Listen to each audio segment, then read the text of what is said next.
नमस्कार, के Bharti news 24 channel में आपका स्वागत है। चलिए जानते हैं आज 10 छोटी बड़ी काम की खबरें।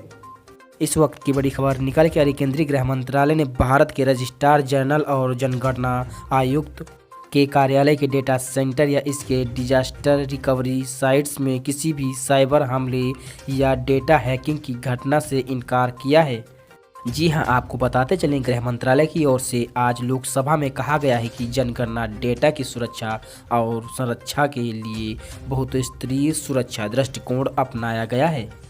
इसी के साथ मंत्रालय की ओर से कहा गया है कि रजिस्ट्रार जनरल और जनगणना आयुक्त के कार्यालय के डेटा सेंटर या इसके डिजास्टर रिकवरी साइट्स में कोई भी साइबर हमला या डेटा हैकिंग की घटना नहीं हुई है।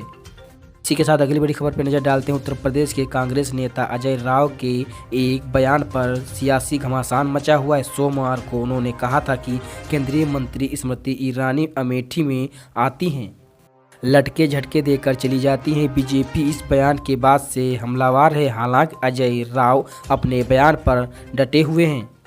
उनका कहना है कि मैंने ऐसा कुछ भी नहीं बोला जिसके लिए माफ़ी मांगूं। इसके साथ ही अजय राव ने कहा कि गांधी परिवार के कई सदस्य ने अमेठी की सेवा की है और वह परिवार वहां से हटेगा नहीं। राहुल गांधी डंके की चोट पर अमेठी में चुनाव लड़ेंगे और जीतेंगे भी। इसी के साथ अगली बड़ी खबर पर नजर डालते हैं। राजस्थान कांग्रेस में मचे घमासान पर राहुल गांधी ने जल्द ही अच्छी खबर मिलने की बात कही है।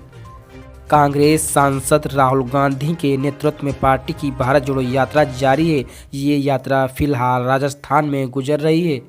राहुल गांधी ने सोमवार 19 दिसंबर को राजस्थान के मुख्यमंत्री अशोक गहलोत और पूर्व डिप्टी सीएम सचिन पायलट से मुलाकात की थी। इसी के साथ अगली बड़ी खबर पर नजर डालते हैं। हरियाणा में शादी जबरन और लालच के लिए धर्म परिवर्तन पर रोक लगाने वाले कानून को राज्यपाल ने मंजूरी दे दी है। इससे पहले हरियाणा विधानसभा में कानून की मंजूरी के बाद इसे राज्यपाल के पास भेजा गया था। ऐसे में अब हरियाणा में कोई भी महिला और पुरुष शादी के लिए धर्म नहीं बदल पाएगा। हरियाणा सरकार की तरफ से इस संबंध में अधिसूचना जारी हो गई है। जी हां, आपको बताते चले, अगर किसी व्यक्ति का लालच, बल के प्रयोग या चालाकी से धर्म परिवर्तन करवाया जाता है तो 1 से लेकर 5 साल तक की सजा है और 1 लाख का जुर्माना हो सकता है। और शादी के लिए धर्म छुपाया तो 3 साल से लेकर 10 साल तक की सजा हो सकती है। कम से कम 3 लाख रुपए का जुर्माना भी लग सकता है। इसी के साथ अगली बड़ी खबर पर नजर डालते हैं। बिहार में जहरीली शराब पीने से हुई 70 से ज़्यादा लोगों की मौत के मामले पर बवाल थमने का नाम ही नहीं ले रहा।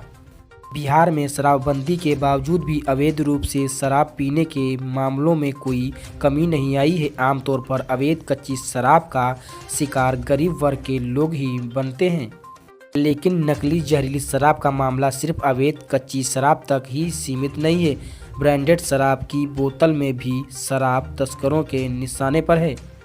कई मामले सामने आ चुके हैं जिनमें शराब की ब्रांड बोतलों के अंदर नकली शराब भरी पाई जाती है। इसी के साथ अगली बड़ी खबर पर नजर डालते हैं। साल 2047 तक भारत में शासन प्रशासन का तरीका एक नया कलेवर लिए होगा।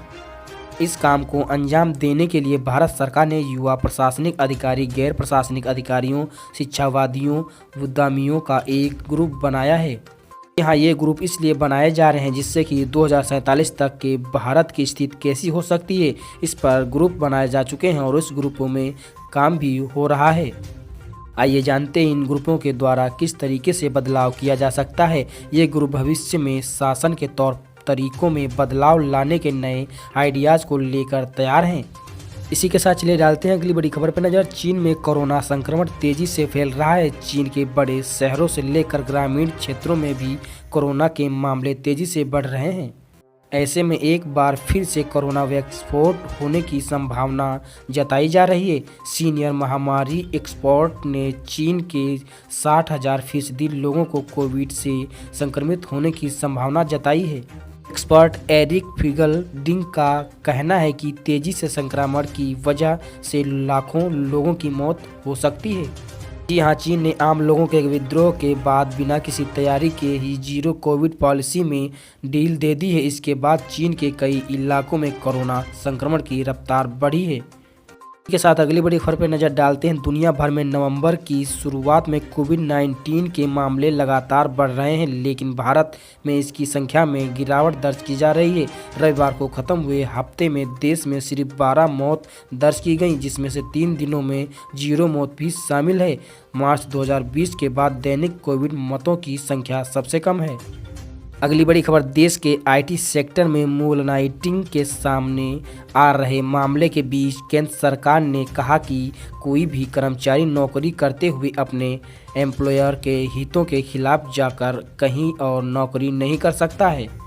यहाँ सरकार ने संसद में कहा कि कोई भी कर्मचारी जिस भी कंपनी में नौकरी कर रहा है और उसके साथ कहीं किसी और भी कंपनी के लिए कार्य करता है तो उस कंपनी को हितों के खिलाफ होगा। अगली बड़ी खबर निकल के आ रही है। अमेरिका में संयुक्त राष्ट्र सुरक्षा परिषद की बैठक में भारत और पीएम मोदी के खिलाफ जहर उगलने के बाद पाकिस्तान विदेश मंत्री बिलावल भुट्टो जरदारी ने अपने देश के लिए पैसे की मांग की है। बिलावल भुट्टो ने अगले महीने होने वाले संयुक्त राष्ट्र सम्मेलन से पहले धन जुटाने के लिए दुनिया से आग्रह किया है ताकि पाकिस्तान में आई विनाशकारी बाढ़ से उबरने में मदद मिल सके।